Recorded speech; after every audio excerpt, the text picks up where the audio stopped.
많은 논란을 일으키고 있는 주호민 작가가 두 번째 입장문, 사과문을 또 발표했습니다. 반성하며 살겠다라는 엄청난 장문의 글을 공개했는데 정작 댓글은 막아놨다고 합니다. 자, 이게 무슨 말인지 제가 바로 한번 설명을 드려볼게요. 웹툰 작가 겸 주호민이 최근 논란에 대해 바로 오늘 방금 전에 두 번째 입장문을 밝혔습니다. 그래서 이 입장 전문을 한번 좀 읽어드리도록 할게요. 내용이 굉장히 기는데 또 주호민 씨가 이거를 한 달락씩 다 주제를 나눠놨습니다. 그걸 읽어드리면서 추가 설명을 드리도록 하겠습니다. 주호민입니다. 며칠 동안 저희 가족에 관한 보도들로 인해 많은 분들께 혼란과 피로감을 드렸습니다. 깊은 사과의 말씀을 드립니다. 무엇보다도 저희 아이에게 관심과 배려를 아끼지 않았던 같은 반 친구들과 학부모님 그리고 모든 특수교사님들, 발달장애 아동 부모님들께 실망과 부담을 드린 점 너무나도 미안하고 죄송합니다. 계속 쏟아지는 이 보도와 여러 말들에 대해 저희 생각과 입장을 공개적으로 밝히기 전 우선 선생님을 상대로 직접 뵙고 말씀을 나누는 것이 먼저라고 생각하여 8월 1일 만남을 청했습니다. 대리인께서는 지금 만나는 것보단 우선 저의 입장을 공개해주면 내용을 확인한 뒤 만남을 결정하겠다라고 하셨습니다. 그래서 입장문을 밝혔다는 거예요. 주호민 씨가 이 특수교사 고소했던 선생님과 만남을 이미 요청을 했는데 그쪽 변호사 측에서는 입장문 먼저 내시고 나서 뭐 만날지 말지 우리가 전하도록 하겠다. 이렇게 이야기를 한 거죠. 자, 그러면서 어떤 말이 있었냐? 아이에 대하여. 저희 아이는 발달장애가 있고 인지 언어 능력이 5세 수준이어서 한 해 늦게 입학을 했습니다. 현재 3학년이지만 나이는 11살입니다. 보도된 사건은 2학년인 10살 때의 일입니다. 특수학급과 일반 학급을 왔다 갔다 하는 방식의 수업을 받는데 일반 학급에서는 활동 지원사 선생님의 도움을 받습니다. 너무나도 감사한 그 지원 인력이 많이 부족한 형편이라 도움을 받지 못할 때는 힘든 상황이 종종 벌어졌습니다. 나와 있는 정보긴 하지만, 글쎄요, 도움받지 못할 때는 힘든 상황이 종종 벌어졌다. 시작부터 뭔가 사과문이라기보다는 그냥 입장문으로 보는 게 좀 더 정확한 것 같습니다. 자, 쭉 내려보니, 이번 사건에 대해 작년 9월 저희 아이가 일반 학급에 있는 동안 같은 반 여아 앞에서 바지를 내리는 행동을 했습니다. 이 사실을 알게 된 여아의 부모님께 바로 전화로 사과를 드렸고 아이의 행동으로 인해 상대 부모님은 분리 조치를 원하셨다. 2주가량 맞춤반, 즉 특수학급으로 분리 조치가 됐다. 상대 부모님께서 처음에는 사과를 받아들이기 어려워하셨지만 학교 회의를 통해 지도사가 없는 시간은 맞춤반에 가 있는다 라는 조치에 동의하시면서 사과를 받아주셨습니다. 당시 피해 아이와 부모님께서 느끼셨을 충격과 고통에 진심으로 공감하고 어렵게 사과를 받아주셔서 감사하면서도 여전히 죄송한 마음입니다. 네, 여기까지는 또 이해가 되는 내용이기도 합니다. 그리고 이 강사 요구에 대하여 학교 회의에서 맞춤반 분리조치 이후로도 있을 수 있는 이런 상황에 대한 대비와 교육을 위해 일반 학급과 학생들에게 교육을 진행했고 그 아이는 교육을 기점으로 일반 학급 수업을 받기로 결정하였습니다. 그런데 맞춤반 교사께서 교사를 모셔야 하는데 급하게 구하려니 어렵다라는 말을 듣고 아이의 엄마가 SNS에서 활동하시는 분을 찾아 추천해드렸고 고맙다고 하셨습니다. 이후 섭외는 학교에서 진행했습니다. 엄마의 입장에서 아이가 분리조치를 빨리 끝내고 복귀하였으면 하는 조급함에서 한 일이지만 특정 강사 요구나 교체 요구 등은 사실이 아닙니다. 자, 언론 기사에 나왔던 것처럼 이 갑질을 해서 주호민 씨가 특별한 강사를 직접 구해서 이렇게 교체해달라 요구했다라는 건 사실이 아니라고 합니다. 이 부분에 대해서는 학교 측의 명확한 입장 발표가 필요해 보이네요. 녹음기를 넣은 경위에 대해 아이가 바지를 내리는 행동을 한 날 이를 대처하는 과정에서 아이도 놀랐고 긴장 상태가 됐습니다. 자폐아동의 특성 중 패턴 대화가 있는데 평소 학교에서 돌아오면 오늘 어땠어? 라고 물으면 재밌었어요 라는 대화가 이어집니다. 그런데 물음에 위축된 어조로 잘못했어요 라는 대답을 하거나 강박적인 반복 어휘가 늘어났고 대화가 패턴에서 벗어나면 극도로 불안해하는 증상을 보였습니다. 연휴 기간 동안 평소에는 같은 반 아이들의 스스럼 없이 다가갔는데 멀리 떨어져 가까이 가려 하지 않고 배변 실수가 잦아져 바지를 수십 번 갈아입혀야 했습니다.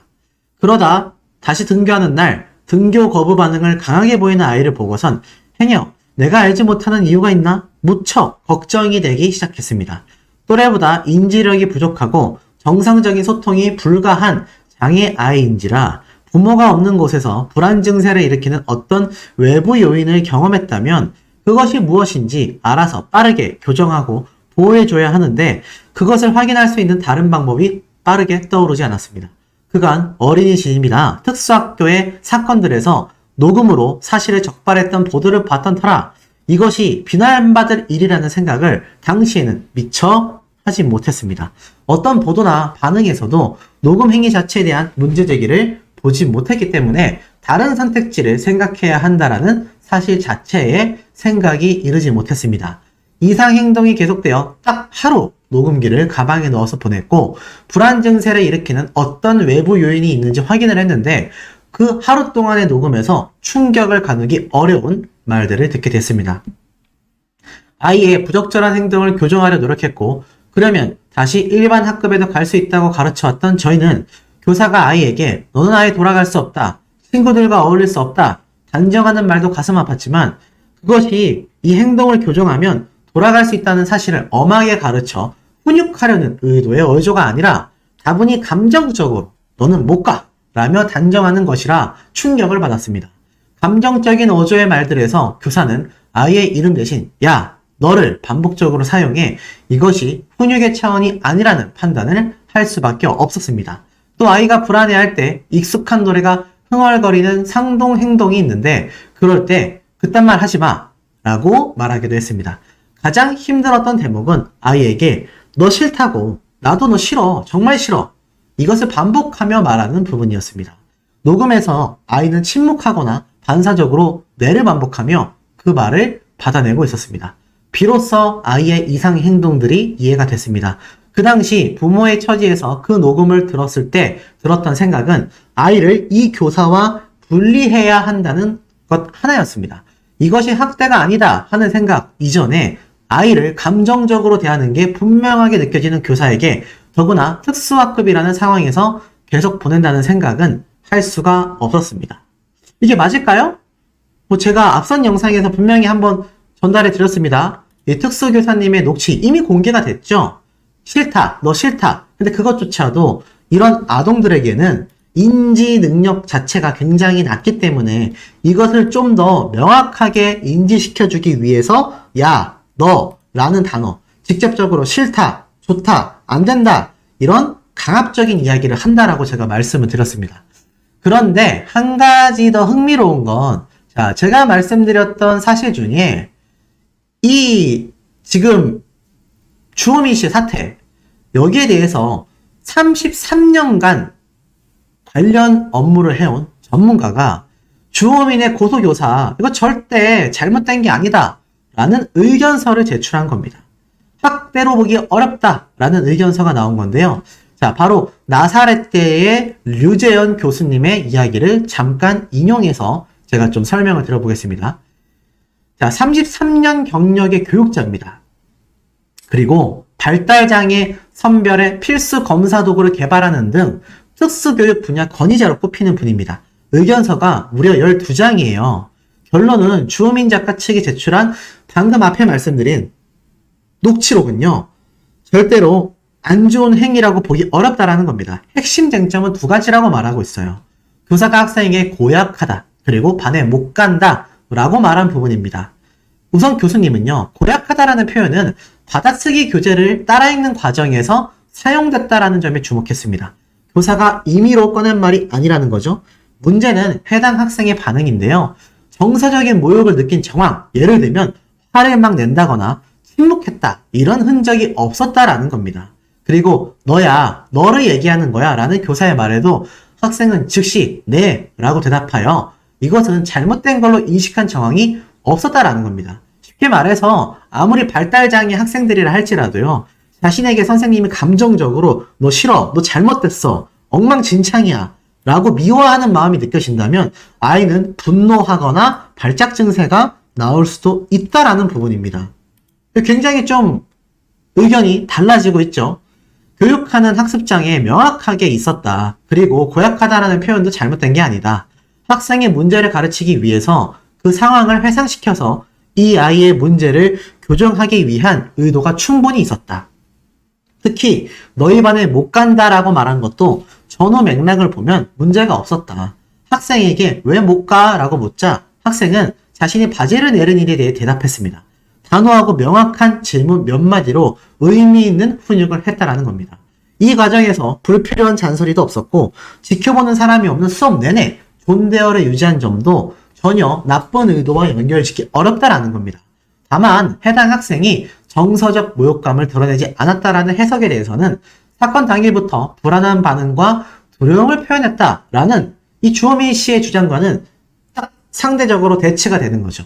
녹취록을 봤을 때는 음성의 질과 높낮이 등 간접 정보까지는 판단하기 어렵다라는 겁니다. 녹음 내용을 들어봐야 된다라는 거죠. 단순히 이 주호민 작가의 녹음된 내용이 단순 훈육이 아니었다. 재판 결과를 기다려달라라는 입장에 대한 이야기도 함께 나오고 있습니다. 그리고 정말 신체적으로 큰 피해를 줄 정도로 아이 발달에 해를 끼치는가 이걸 기준으로 해야 하는데 그 기준이 모호하지 않냐. 상태가 더 악화됐다든지 특정 행위가 반복적으로 이루어졌는지 그 행위가 문제가 있는지 종합적으로 판단해야 한다. 특수교사 변호인 측은요. 이 교수님의 의견서와 교육 전문가들의 의견서를 모아 이번 달 안에 재판부에 제출할 예정이고 다음 공판은 이달 28일 날 예정되어 있는 상태입니다. 쉽게 말해서 33년 전문가도 아니라고 했는데 이 같은 이야기를 지금 제가 앞에 말씀드렸던 이 주호민 씨 입장문에 보면 제가 방금 말씀드렸죠. 비로소 이상의 행동들이 이해가 됐다. 그 녹음 자체가 교사에게 잘못이 있다. 이 말을 하는 거죠. 글쎄요. 이 부분은 굉장히 지금 대치가 되고 있습니다. 자, 더불어서 왜 녹음을 쉽게 말해서 녹음 음성 자체를 공개 안 하냐 여기에 대해서는 내용이 없으니 공개하지 않는 거 아니냐라는 비난과 사실관계가 궁금하니 녹음을 공개하라는 요구들이 있었다. 무엇보다 이 사건이 더 커지지 않기만을 바라면서 아무것도 하지 말자라는 생각으로 견뎠다. 재판에 들어가게 되었으니 증거로서만 사용하고 공중에 공개하지 않는 것이 우리 사회의 원칙이라고 생각했다라고 말하고 있습니다. 그리고 변호사 상담, 이건 다 알고 있는 사실이죠. 선임이 아니라 그냥 우리는 조언만 듣게 됐다. 상담만 받았을 뿐이다. 그런데 이 당시 상담했었던 여러 변호사들이 이 교사의 행위에 대해 문제가 있다라는 의견을 주셨다고 합니다. 그렇다면 제가 볼 때는 상담만 받았다라는 게 팩트로 드러났다시피 이 상담을 한 변호사들에 대한 입장도 밝혀야 되지 않을까요? 이 변호사들이 정말 누구인지, 정말로 주호민 씨가 주장한 대로 정말로 특수교사분의 행동 발달에 대해서 문제가 있었는지 아마 명확하게 드러내야 될 것 같습니다. 더불어 분리 요구 대신 왜 고소를 했냐. 사건 발행 후 교사를 면담하지 않고 고소를 했다라는 부분에 비난과 분노가 많이 쏟아지고 있다. 상대 부모에게는 용서를 받고 왜 교사는 용서하지 않았냐라는 비난도 많이 보았다. 모두 뼈아프게 후회하고 있다. 지나고 나면 보이는 일들이 오직 아이의 안정만 생각하며 서 있던 사건의 한복판에서는 보이지 않았다. 녹음을 듣고 큰 충격을 받은 상태에서 그것이 비단 단 하루 만의 일일까? 아이가 지속적으로 이런 상황이 있었던 건 아닐까 혼란에 빠졌습니다. 아이의 엄마 또한 충격과 혼란 상태에서 분리를 빨리 해야 한다는 결론만 있을 뿐 어떤 절차를 밟아 이를 실행할 할지에 대한 판단을 내리기 어려운 상태였습니다. 교사 면담을 신청했다가 취소했던 건 바로 고소를 하려던 게 아니라 상대 교사를 대면해서 차분히 얘기를 풀어갈 자신이 없는 상태에서 만났다간 오히려 더 나쁜 상황이 될까 하는 우려에서였습니다. 우선 대면은 피하는 게 좋겠다는 판단을 했습니다. 교사를 직접 만나는 것보다 분리를 위한 절차를 밟는 게 낫지 않을까. 그러면 사람을 대면하지 않고 시스템 속에서 해결할 수 있지 않을까 생각했습니다. 교육청에 먼저 전화를 문의를 했습니다. 이런 의심이 있어서 선생님과 분리 조치를 원하는데 교육청에 신고하면 학교 측에 얘기하여 절차를 밟아서 진행해 주실 수 있는지를 물었습니다. 교육청에서는 이것에 대한 행위 발견자가 신고의 의무가 있는데 학부모도 해당되니 학부모님이 직접 신고를 하셔도 된다고 했습니다. 저희는 학교에 가서 이 사실을 얘기하고 교사를 만나는 게 너무 부담스러운 상황이었지만 수사기관에 신고해서 해결하는 것은 피하고 싶었습니다. 그래서 신고를 하지 않고 학교를 찾아갔습니다. 교장실에서 저희가 들었던 녹음 속 상황을 말씀드리면서 녹음을 들어달라 했으나 거절하셔서 구두로 내용을 자세히 설명드리고 교사가 교체되기를 원한다고 말씀드렸습니다. 교장 선생님은 교사의 교체는 신고를 통해서만 가능하다고 했습니다. 분리를 가능하게 하면서도 교사에게는 사법 처리를 하지 않도록 하는 다른 방법이 있다는 안내를 받은 곳은 없었습니다. 학교 측의 답변을 방관적 태도로 느낀 아이의 외삼촌이 교장 선생님과 대화 과정에서 어떻게 그렇게만 말할 수 있냐 라고 항변했습니다. 이 과정이 지금 난동으로 와전된 이야기이기도 합니다. 당시에는 결국 혐의로 고소를 해야 교사와 분리할 수 있다는 것이 저희에게 남은 선택지였습니다. 자, 굉장히 문제가 커질 수 있는 입장문이라고 생각합니다. 자, 쉽게 말해서 학교에 있는 교장 선생님조차 우리의 말을 들어주지 않았고 고소를 하지 않고서는 교사와의 아이가 분리될 수 있는 그 어떤 방법도 존재하지 않았다라고 주장을 하는 겁니다.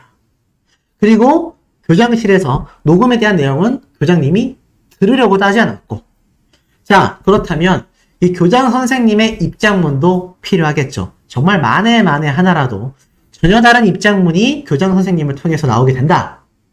또는 교장 선생님 역시 이 부분에 대해서 인정을 한다. 뭐가 됐건 굉장히 큰 문제가 될 가능성이 큽니다. 첫 번째로는 교장 선생님이 만약 전혀 다른 입장문을 밝힌다. 그런 적 없다. 나는 들으려고 했다. 또는 거절한 적이 없다. 이런 입장문이 발표가 되면요. 주호민 씨의 주장은 또 거짓말을 낳게 새는 셈입니다. 그러면 이 주호민 씨의 주장의 신빙성이 더욱 바닥을 치게 되겠죠. 오히려 반대로 교장 선생님이 여기에 대해 인정을 한다. 그러면 주호민 씨의 주장에 굉장한 힘이 실리면서 다시 특수교사에 대한 날카로운 시선이 옮겨질지도 모릅니다. 이 부분이 저는 입장문 중에서 가장 중요한 대목이라고 보여집니다. 그리고 이 과정에서 자신들은 큰 잘못을 했다라고 이야기를 해요. 특수학급 부모님들과 이 과정을 의논해야 했다.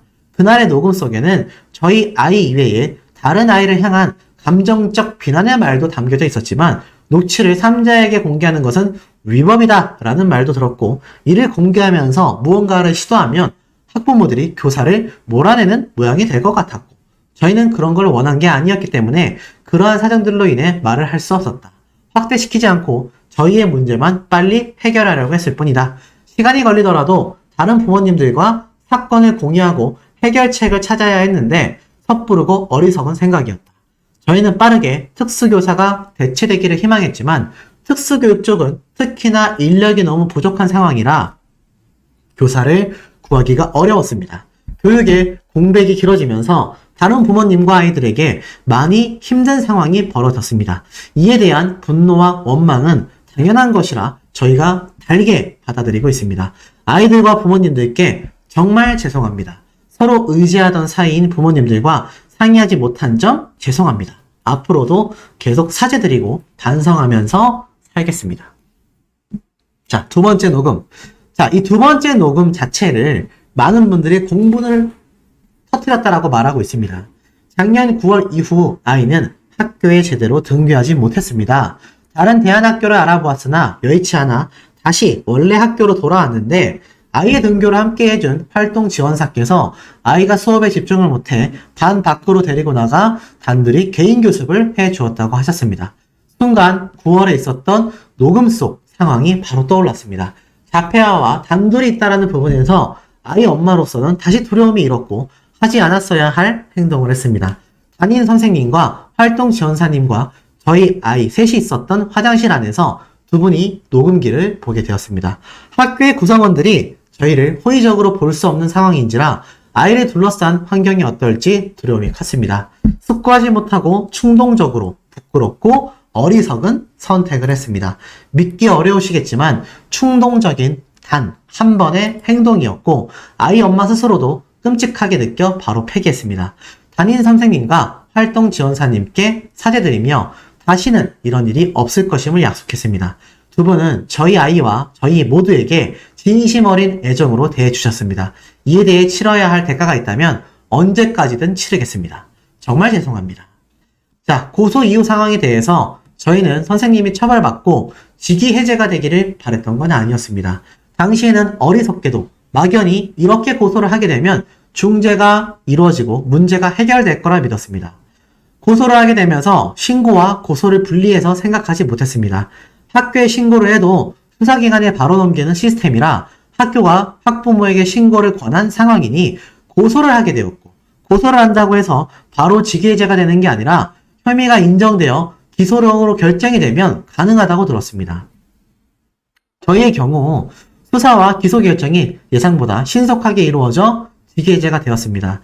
고소를 하면 우선 분리조치가 되고 그 이후에는 수사기관의 판단에 따라 처리될 거라고 생각했는데 직위해제와 기소가 이렇게 빨리 진행될 것에 대해 미처 예측하지 못했습니다. 당시의 상황으로 돌아가 얘기하자면 저희는 학교가 신고를 권해 아이에게 문제가 있다고 생각한 교사를 고소했고 교사의 행위는 이런 특정 혐의로 기소가 되었습니다. 그렇다면 수사기관에서도 그러한 행위가 인정되었다라는 것이기 때문에 저희는 상대 교사의 사과를 기다렸습니다. 과정에서 교감 선생님과 아이의 일반 학급 담임 선생님께 아이의 엄마에게 선처 의사를 물으셨고 아이의 엄마는 형사사건이라 재판이 진행되기 때문에 우리가 할 수 있는 일은 없지만 진심 어린 사과면 충분히 선처할 생각이고 선처를 위해 돕겠다고 말씀드렸습니다. 상대 측의 요청으로 중재를 위해 물어오셨던 건 아니어서 전달이 되었는지는 알 수 없습니다. 상대 교사 측에서 연락을 했으나 우리가 거부했다라는 말은 사실이 아닙니다. 자, 두 번째 쟁점이에요. 분명히 특수교사 측의 변호인은 이러한 말을 했습니다. 주호민 씨가 전혀 연락이 되지 않고 있다. 지금도 연락이 되고 있지 않다.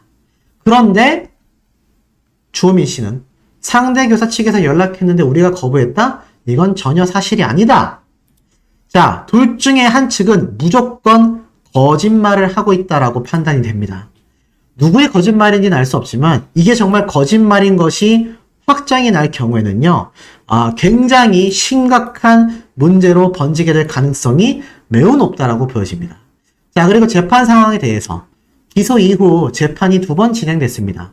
아이의 엄마가 증인으로 한 번 법정에 나갔고 변호인의 조력은 없었습니다. 재판으로 다투게 되면 상대 교사에게도 큰 어려움과 고통이 있어야 될 텐데 한 사람의 인생을 재판을 통해 끝장내겠다라는 식의 생각은 결탄코 해본 적이 없습니다. 다만 수사 절차와 재판 절차에 대해 저희는 너무나 무지했습니다. 진심 어린 사과면 충분하다고 생각했습니다. 고소와 모순된 말이 아니냐고 하시겠지만 무지한 인간이었던지라 그 상황에서 학교 내 교감 선생님과 동료 교사분이 선처에 대해 물어보실 때 형사사건이고 기소가 된 이후여서 소치하는 법적으로 불가능하지만 사과를 하신다면 얼마든지 도울 것이다. 상대 교사 측에도 전달했습니다. 하지만 재판정에서 상대 교사는 너 싫다고, 나도 너 싫어, 정말 싫어를 혼잣말이었다라고 주장했고 사과보다는 행위를 인정하지 않는 쪽을 선택하신 걸로 보였습니다. 사과가 곧 유죄의 증거가 될 수도 있으니 섣불리 사과하지 못했을 수도 있습니다만 아이의 엄마는 상대 교사께 사과의 의사가 없다는 것을 확인했기 때문에 처벌을 원하냐라는 물음에 잠시 망설이다 네! 라고 답한 것입니다. 저희는 늘 아이가 잘못된 행동을 할 때마다 진심으로 사과를 해왔고 장애 아동이니까 피해주는 걸 당연시 여기는 것처럼 보일까봐 조심하면서 살아왔습니다. 사과가 받아들여지지 않을 때도 있었지만 가슴 아파도 장애아의 부모로서 평생 짊어져야 할 일이라 생각하며 서로 마음을 다잡고 살아왔습니다. 아내와 상의하며 상대 선생님에 대해 선처를 구하는 탄원서를 제출하려고 합니다. 서로 만나보지 못한 채 재판에 들어가고 나서야 상대 교사의 입장을 언론 보도를 통해 보았습니다. 저희는 경위서를 통해 교사의 처지를 처음으로 알게 됐습니다. 직위 해제 조치와 이후 재판 결과에 따라 교사의 삶이 크게 위협받을 수 있다는 것에 책임감을 느낍니다. 여기까지 왔지만 지금 상황에서라도 가능한 한 피해를 최소화하며 해결될 수 있도록 노력하겠습니다. 전학을 하게 된 것에 대해선 이후 사연이 길어 결론에 이르게 된 과정만 말씀드리자면 잘못된 선택을 한 순간들이 너무 많았습니다. 지금까지 말씀드린 상황들이 복합적으로 이루어지면서 학교의 구성원들께 너무 많은 피해를 끼치게 됐고 그것이 결국 자신은 전학으로 결정을 하게 되었다라고 말을 합니다. 그리고 나아가서는 갑작스런 보도가 막 쏟아지자 하루도 편할 날이 없었다. 아이 모두 어렵게 이 상황을 견뎌나가고 있었다. 이렇게 이야기를 하고 있습니다. 자, 그런데 사실 이런 문제가 지금 계속 커지고 있다 보니 TV 화면에는 저희의 아이의 행동을 두고 선정적인 자막을 달아 내보내고 있다. 부디 멈춰 주셨으면 좋겠다. 더불어서 다른 선택지가 없는 현재 제도가 개선이 되었으면 좋겠다라고 말을 합니다. 이런 의심이 됐을 때 아이를 분리시키면 신고 조치가 있어야 된다라고 하는데 이런 조항에 대해서 제가 볼 때는 좀 뭔가 조치가 필요하지 않냐 이러한 말을 합니다. 더불어서 특수교사 선생님들께 긴 사과의 입장문을 밝히게 됐습니다. 글쎄요, 이거는 뭐 제가 굳이 읽어드리지 않아도 뭐 특수교사분들이 향한 것이 아니었다. 살면서 갚겠다. 근데 중요한 건 뭔지 아세요? 두 가지가 더 있습니다. 제가 직접 발췌해낸 내용인데 첫 번째는 무엇인지 아십니까? 첫 번째로는요. 사실 이 사태가 문제가 커지기 이후부터 이전까지 지금 이 사과 입장문이 나올 때까지 시간도 오래 걸렸지만 지금 일반인들은 뭐라고 하는지 아세요? 이번 입장문에서 정말 소름 돋는 건 다른 맞춤반 학부모들, 전국의 모든 특수교사 분들께도 사과를 드렸지만 정작 당사자인 특수교사에게는 단 한 줄의 사과문도 적지 않았다라는 겁니다. 야, 이거 좀 심각할 수밖에 없죠.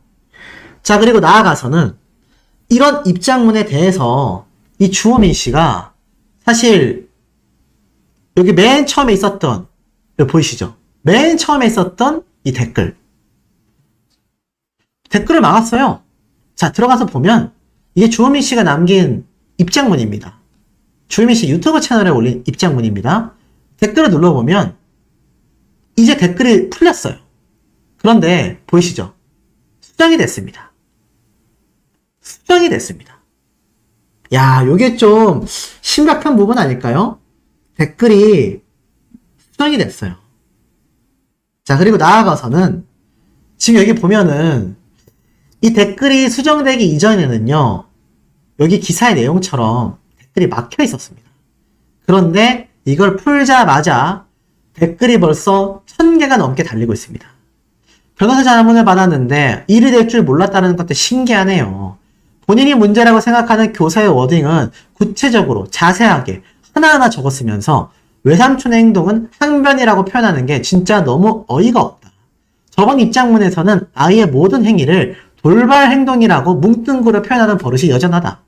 제일 화나는 점은 주변 학부모, 다른 특수교사, 온갖 곳에 사과했지만 당사자에게만은 사과를 안 했다. 끝까지 자기가 용서해줘야 되는 사람이라고 생각하고 있다. 법으로 이기실진 몰라도 사회적으로는 패배자 같네요. 지금 뭐 엄청나죠? 뺨 때린 얘기, 머리채 잡는 이야기는 쏙 뺐다. 동정심 유발 금지다. 난리가 났습니다. 지금 이 댓글이 풀리자마자 난리가 났어요. 심지어 주호민 씨가 비판받는 이유는 또 하나가 더 있습니다. 이 입장문에 댓글이 막혀 있었기 이전에는요, 주호민 씨의 영상이 있지 않습니까? 7일 전 영상. 이 7일 전 영상은 조회수가 144만 회가 나왔습니다. 엄청난 조회수죠? 근데 황당한 건 이 영상의 댓글은 한 번도 막혀 있었던 적이 없습니다. 댓글이 그래서 52,000개예요. 엄청나지 않습니까? 52,000개가 달릴 정도로 많은 사람들이 공분이 일 때 동안 이 유튜브에 조회수가 나오는 영상에는 댓글을 열어두고 입장문에는 오늘 댓글을 막아둔 채로 올렸다가 방금 전에 이것을 푼 것으로 보여집니다. 그래서 이 기사가 올라왔던 4시 43분경에는 분명히 댓글은 막혀져 있었다라는 거죠. 그런데 여기에서 하나 더 엄청난 사실은 뭔지 아십니까? 자, 이런 대목이 한번 있었잖아요. 교장 선생님. 자, 여기 이 대목입니다. 교장 선생님은 교사의 교체는 신고를 통해야만 가능하다고 했습니다. 요 대목 있지 않습니까? 요 대목에 대해서 제가 드릴 말씀이 또 하나 있습니다. 잘 보셔야 돼요. 여기 보면은 이게 참 황당하게도 입장문이 또 수정이 됐습니다. 아주 남모르게 수정이 됐다라는 게 참 충격적인 이야기인 것 같아요. 자, 어떻게 수정이 됐는지 제가 지금 요걸 좀 크게 확대를 해서 한번 보여드리도록 하겠습니다. 잘 보셔야 됩니다.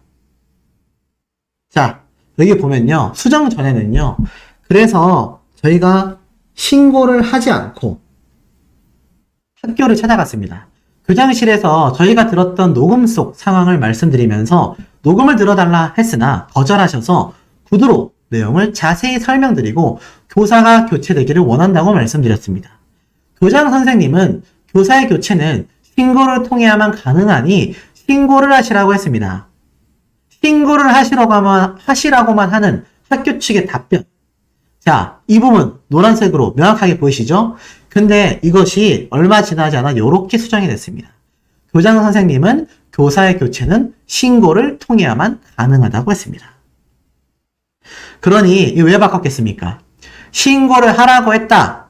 그러니까 교장 선생님이 마치 신고하세요. 신고해야지 해결됩니다. 라고 이야기를 했다라고 주장을 한 겁니다. 그런데 이게 아마 네티즌들은 뭐라고 예상하냐면 학교 측에서 만약에 여기에 대한 반박문을 내게 되면은 난리가 또 나잖아요. 그래서 교장 선생님은 교사의 교체는 신고를 통해야만 가능하다라고 말을 했다. 교묘하게 말을 바꿨어요. 지금 이 사태에 대해서 얼마나 많은 네티즌들의 반응이 쏟아지고 있는지 앞에서 말씀드렸죠. 그런데 이 입장문도 또 수정을 한 겁니다. 그리고 제가 말씀드린 것처럼 유튜브 영상에 댓글을 열어두고 입장문에는 댓글을 막아뒀다가 다시 댓글을 얼마 전에 열었다라는 게 보이시죠? 26분 전, 30분 전. 1시간이 채 안 됐습니다. 되도 않는 변명문 잘 읽었고요. 뭐 화나는 점은 왜 특수교사에게 사과 안 하냐? 왜 아이의 심각한 이 행동에 대해서 말을 하지 않냐? 자, 이러한 상태에서 지금 이런 기사도 누가 인용을 했습니다. 너희 반 못 간다라고 말을 한 것 자체가 정황상 수업 전후 상황으로 설명이 되는 부분이다. 선생님이 혼잣말이라고 유추가 충분히 가능함에도 이런 말도 있고요. 여자애들만 골라서 뺨 때린 건 왜 얘기하지 않냐. 난리가 났습니다. 우리 시청자분들의 생각은 어떠십니까? 과연 주호민 씨의 이 사과문 진정성이 있는 걸까요?